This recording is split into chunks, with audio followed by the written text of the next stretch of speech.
Salut à toutes et à tous, nous nous retrouvons pour cette vidéo du calendrier de l'avant Marvel pour ce 14 décembre 2023. Et donc du coup aujourd'hui on se retrouve pour le numéro 12 et il s'agit de Thor Ragnarok. Donc prenez votre marteau. Ah ben non, c'est vrai, il a été détruit par Hela, parce que c'est parti. Privé de son puissant marteau, Thor est retenu prisonnier sur une lointaine planète aux confins de l'univers. Pour sauver Asgard, il va devoir lutter contre le temps afin d'empêcher l'impitoyable Hela d'accomplir le Ragnarok, la destruction de son monde et la fin de la civilisation asgardienne. Pour y parvenir, il va d'abord devoir mener un combat titanesque de gladiateurs contre celui qui a été autrefois son allié au sein des Avengers, l'incroyable Hulk.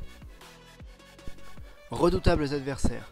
Hela, le personnage de Cate Blanchett, est l'un des plus redoutables adversaires de Thor dans les comics.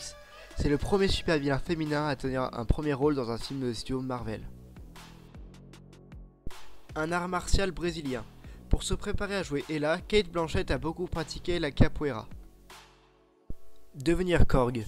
Alors qu'il portait déjà la double casquette de réalisateur et d'acteur en incarnant Korg devant les caméras, l'équipe des effets visuels a demandé à Taika Waititi de revêtir la combinaison de motion capture grise. Il s'est ainsi retrouvé couvert de la tête aux pieds de demi-balles de ping-pong.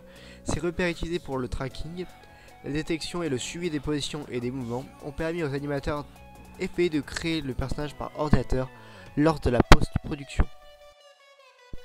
17 semaines. Les chefs décorateurs Don Hennan et Rav Vincent ont conçu plus de 2 douzaines de décors extérieurs comme intérieurs pour un tournage d'une durée de 17 semaines. Positionnement. Thor Ragnarok est la suite de Thor et Thor le monde des ténèbres sorti en 2011 et 2013. C'est aussi le 17e film de l'univers cinématographique Marvel et le 5e film de la phase 3.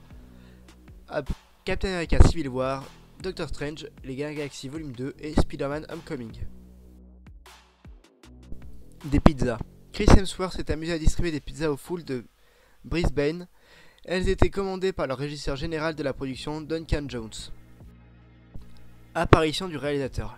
Le réalisateur Taika Waititi ne se contente pas de réaliser le film, il en fait aussi partie, il incarne en effet Korg, nouveau personnage en image de synthèse de l'univers cinématographique Marvel, apparu pour la première fois dans un comics Marvel en 1962.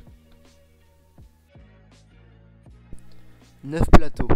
Les studios Village Roadshow possèdent 9 plateaux de cinéma et Thor Ragnarok les a tous utilisés, à la fois pour le tournage et la construction, l'aménagement du plateau 9, le plus grand plateau de tournage de tout l'hémisphère sud, n'a été terminé que quelques semaines avant que les studios Marvel ne s'installent chez Village Roadshow pour la pré-production du film. Natalie Portman quitte la franchise. Natalie Portman n'a pas repris son personnage du Dr. Jane Foster dans Thor Ragnarok. Kevin Feige, le big boss de Marvel Studios, a expliqué pourquoi. Nous voulions que Thor rencontre quelqu'un qui soit un peu plus son égal et que sa relation avec Jane ait évolué de manière inattendue entre Thor le monde des ténèbres et Ragnarok. Il a ensuite précisé les contours de la relation du super-héros avec le personnage de Valkyrie, joué par Tessa Thompson. Nous voulions le confronter à un personnage qui soit clairement davantage son égal et à plusieurs titres son supérieur. Valkyrie essaye de ne pas s'approprier son propre héritage asgardien. Thor pense que cela créera peut-être une passerelle entre eux, mais au contraire, elle veut mettre ça complètement de côté.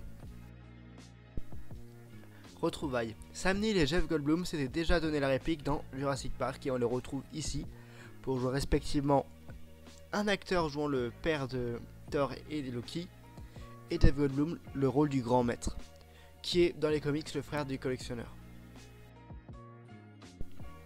Bon mais voilà, c'est tout pour aujourd'hui. On se retrouve demain pour le 11e film de mon top et lundi c'est Rassemblement. Donc du coup on se retrouve très bientôt pour une nouvelle pêche aux infos Disney. Bye bye.